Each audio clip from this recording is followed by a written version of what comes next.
अस्सलामुअलैकुम प्रिय विद्यार्थियों, ज्ञान यज्ञ के इस अनोखी कक्षा में आपका स्वागत है।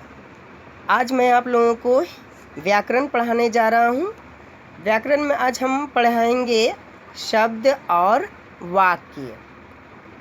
ये पार्ट 3 है बच्चों। पिछली कक्षा में मैं आप लोगों को वर्ण समझाया था, क्योंकि आप लोग को उम्मीद करता हूँ कि समझ में आ गया होगा। तो आज हम शब्द और वाक्य पर विचार करेंगे कि शब्द कैसे बनते हैं और किसे कहते हैं, उसी तरह से वाक्य कैसे बनते हैं और वाक्य किसे कहते हैं।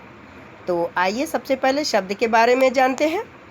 देखिए यहाँ पे बहुत सारे चित्र दिए हुए हैं और चित्र के साथ में लिखा हुआ भी है, जैसे कि पा ता अनुस्वर गा पतंग, डोर डाव का डोर डोर, माइक्रोमेज जामेज, और यहाँ देखिए जाया एक जेब जेब। देखिए यहाँ पर शब्द लिखे हुए हैं, ठीक है, जो कि एक वर्ण से नहीं बना है, ठीक है। ये एक वर्ण से अधिक यानी एक से ज़्यादा वर्ण मिलकर के ही क्या बना, शब्द बना।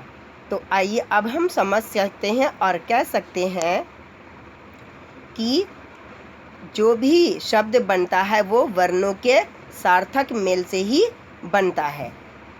ऊपर लिखे शब्द अनेक वर्णों के मेल से बने हैं, जैसा कि अभी मैंने कहा, ठीक है बच्चों। अब देखिए जैसे कि यहाँ पर बहुत सारे वर्ण हैं, जैसे कि पतंग का वर्ण देखिए, ये पा है, ये पूरा पा नहीं, आधा पा है प्लस आ। अब ये आधा पा और प्लस आ दोनों मिलके क्या बनेगा, पा।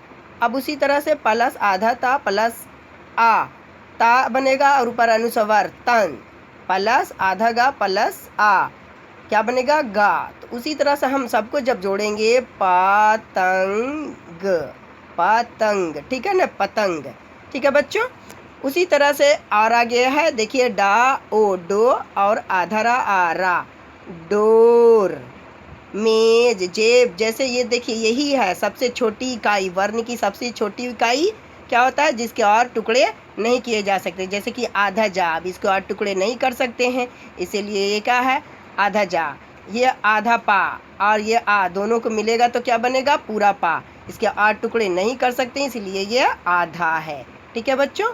उम्मीद करता हूँ यहाँ तक आपको समझ में आया होगा कि आधा जा जो है वर्ण की छोटी इकाई, या आधा पा, आधा डा या आधा माँ, ठीक है। अब आगे समझेंगे। जितने भी अभी मैंने शब्द पढ़े हैं, मेज, डोर, जेब, पतंग, ये सब एक क्या है, शब्द समझ में आ रहा है। तो इससे पता चलता है कि इन सभी शब्दों के निश्चित अर्थ है, कोई ना कोई मतलब दे रहा है कि अच्छा कोई मेज है, कोई जेब है, कोई आँख है, या डोर है, पतंग है। इससे हम लोगों को समझ में आ रहा है, जिसे हम शब्द तो कह सकते हैं परिभाषा से कि दो या दो से अधिक वर्णों के सार्थक मेल को क्या कहते हैं, शब्द, ठीक है बच्चों, शब्द कहते हैं। तो अब समझ में आ गया होगा कि शब्द किसे कहते हैं और शब्द कैसे बनते हैं। अब हम पढ़ेंगे वाक्य।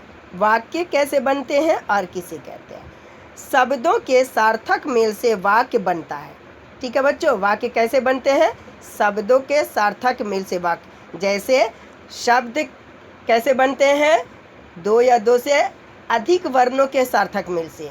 शब्द कैसे बनते हैं, अधिक शब्दों के, ठीक है ना, दो या दो से अधिक वर्णों के सार्थक मेल से शब्द बनते हैं। उसी तरह शब्दों के सार्थक मेल से वाक्य बनते हैं। सार्थक मेल का अर्थ है कि शब्दों का ऐसा मेल जिसका कोई अर्थ अवश्य हो।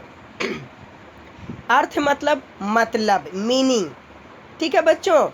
जैसे कि अभी मैंने पतंग कहा, तो पतंग का मतलब है कि हम लोग गुड्डी उसको कहते हैं, लोग समझ जाते हैं अच्छा गुड्डी कह रहे हैं, ठीक है। आगे दिए गए उदाहरण से यह समझ में आ जाएगा, आप लोगों को ध्यान से समझिए। देखिए यहाँ पर दिखा हुआ ये वाक्य नहीं है और ये वाक्य है। का में हूँ खाता भोजन में, ये क्या, हूँ खाता भोजन में, ये कोई वाक्य में वाक्य है जो समझ में नहीं आ रहा।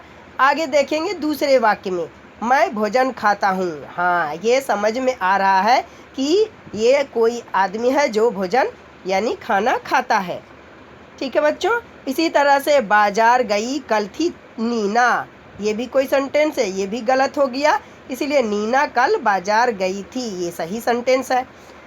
हो तुम आए से कहाँ, ये भी गलत वाक्य है। तुम कहाँ से आए हो, ये सही वाक्य है। हाय मुझे समाप्त काम करना, ये गलत वाक्य है।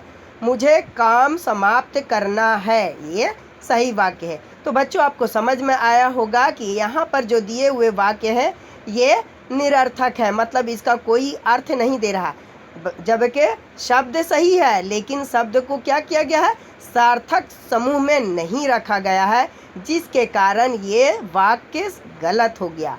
और यहाँ पर सार्थक समूह में भी है और शब्द भी सही है, और सार्थक समूह में सजे होने के कारण से ये वाक्य क्या हो गया, सही हो गया। ठीक है बच्चों, आपने समझा कि वाक्य उसे ही कहेंगे जिससे कोई अर्थ निकले। ठीक है बच्चों, तो आशा करता हूँ कि आपको ये सेंटेंस समझ में आया होगा। शब्दों के सार्थक मेल को क्या कहते हैं, वाक्य कहते हैं। तो आपको ये वाक्य यानी शब्द और वाक्य विचार समझ में आ गया होगा। वाक्य किसे कहते हैं और शब्द किसे कहते हैं, आप लोग इसे बढ़िया से समझ लेंगे एक बार फिर से। ठीक है, धन्यवाद।